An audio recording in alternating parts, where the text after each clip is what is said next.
আপনি কি জানেন এমন কিছু প্রাণী রয়েছে যেগুলোকে চাষ করা হয় যা দেখলে আপনার গায়ের লোম খাড়া হয়ে যাবে।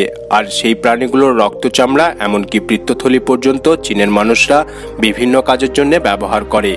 চীনের সাপের রক্ত থেকে তৈরি হয় এমন এক বিশেষ জুস যা খেলে আপনার শরীরে এমন কিছু ঘটবে যা শুনলে আপনি শিউরে উঠবেন। চীনের এই অদ্ভুত ফার্মিং পদ্ধতি এবং এর পেছনে অজানা রহস্য জানতে ভিডিওটি শেষ পর্যন্ত দেখুন, কারণ আজ আমরা এমন কিছু তথ্য জানাবো যা আপনি এর আগে কখনো শোনেননি। চীনে বিষাক্ত সাপ কিভাবে চাষ করা হয় তা শুনলে আপনি বিশ্বাস করতে পারবেন না। সাধারণ গরু ছাগলের মতোই সাপগুলোকে ফার্মে লালন পালন করা হয়, কিন্তু শুধু তাই নয়, এই সাপের রক্ত দিয়ে তৈরি হয় বিশেষ ধরনের জুস যা খেয়ে বৃদ্ধরা দাবি করে তাদের যৌবন ফিরে পায়।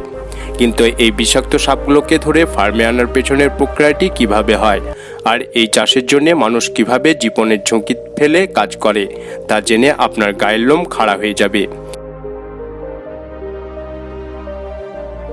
এবার আসি জোঁক বা লিচ ফার্মিং প্রসঙ্গে। এই অদ্ভুত প্রাণীগুলোর কথা শুনলে আমরা অনেকেই আতঙ্কিত হয়ে যাই, কিন্তু চীনে এগুলোকে ফার্মে চাষ করা হয়। জোঁক মানুষের শরীরের রক্ত চুষে নেয়, এটা তো আমরা সবাই জানি। কিন্তু জানেন কি, এই জোঁকের এমন কিছু গুণ আছে যা প্রাচীনকালে ওষুধ তৈরিতে ব্যবহার করা হতো।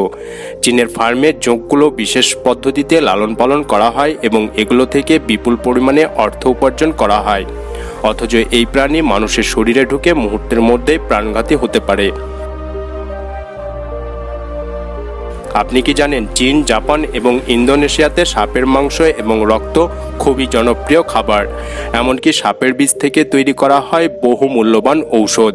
এই বিষাক্ত প্রাণীগুলোর চামড়া দিয়ে তৈরি হয় ব্যাগ, জুতো এবং দামি পোশাক।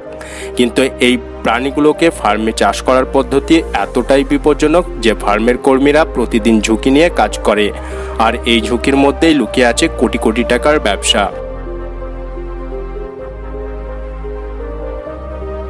তবে শুধু সাপ বা জোঁক নয়, ব্যাঙও চাষ করা হয় ফার্মে। হ্যাঁ, ঠিকই শুনেছেন, ব্যাঙের মাংস চীন, জাপান এবং মালয়েশিয়ায় অত্যন্ত জনপ্রিয়। ব্যাঙ ফার্মে বিশেষভাবে তাদের ব্রিডিং করানো হয় এবং প্রাপ্তবয়স্ক ব্যাঙগুলো প্রক্রিয়াজাত করে বিভিন্ন দেশে রপ্তানি করা হয়। এদের মাংস এতটাই লাভজনক যে এটি এখন একটি বড় শিল্পে পরিণত হয়েছে।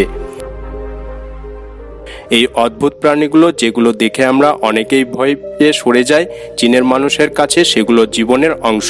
তারা এগুলো ব্যবহার করে ঔষধ, খাবার এবং আনুষঙ্গিক পণ্য তৈরি করে, যা সারা বিশ্বে রপ্তানি করা হয়। কিন্তু এই ফার্মিং পদ্ধতি আমাদের মনে হয় একটাই প্রশ্ন তোলে, কিভাবে মানুষ এত অদ্ভুত জিনিস চাষ করে এবং ব্যবহার করে।